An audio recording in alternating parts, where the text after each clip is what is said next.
இன்று காலபைரவர் கண் திறக்கும் கால அஷ்டமி. எவர் ஒருவர் இந்த காலபைரவரின் ஸ்தோத்திரத்தை இன்று கேட்கின்றார்களோ அவர்களின் தலையெழுத்தில் வறுமைகளும் கஷ்டங்களுமே எழுதப்பட்டு இருந்தாலும் கூட அந்த பிரம்மன் எழுதிய தலையெழுத்தையே மாற்றி அஷ்ட ஐஸ்வர்யங்களையும் கொடுத்து காலபைரவர் ஸ்வர்ண பைரவராக மாறி அருள் புரிவார். அப்படிப்பட்ட அற்புதமான ஸ்தோத்திரத்தை இன்றைய பதிவில் பார்க்க போகின்றோம். பதிவுக்குள்ள போறதுக்கு முன்னாடி இதுதான் முதல் முறையா நம்ம சேனலுக்கு வந்திருந்தா சப்ஸ்கிரைப் பட்டனை கிளிக் பண்ணுங்க.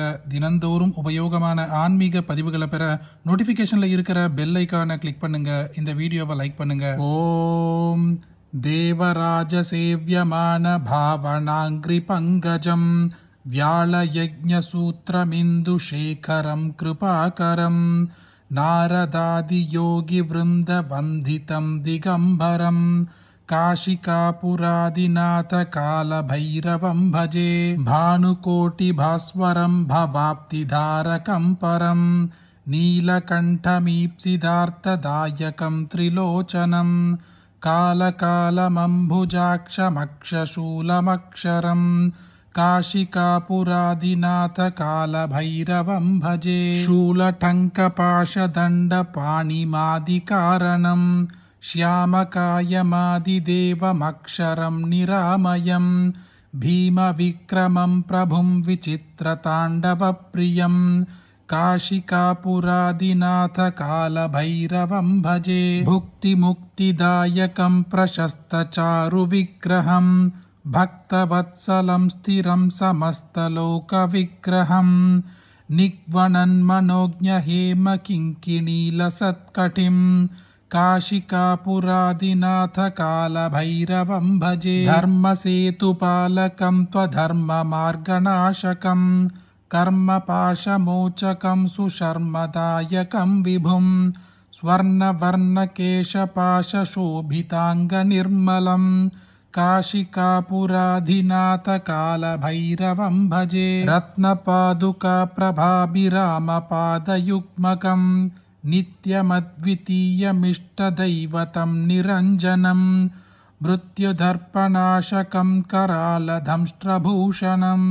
काशिकापुराधिनाथ कालभैरवं भजे अट्टहासभिन्नपद्मचाण्डकोशसन्ततिं दृष्टिपादनष्टपापजालमुग्रशासनम् अष्टसिद्धिदायकं कपालमालिकाधरं काशिकापुराधिनाथ कालभैरवं भजे भूतसङ्खनायकं विशालकीर्तिदायकं काशीवासिलोकपुण्यपापशोधकं विभुं नीतिमार्गकोवितं पुरातनं जगत्पतिं काशिकापुराधिनाथ कालभैरवं भजे कालभैरवाष्टकं पठन्ति ये मनोहरं ज्ञानमुक्तिसाधकं विचित्रपुण्यवर्धनं शोकमोहलोपदैन्यकोपतापनाशनं ते प्रयान्ति காலபைரவாங்கிரி சந்நிதிம் த்ருவம்.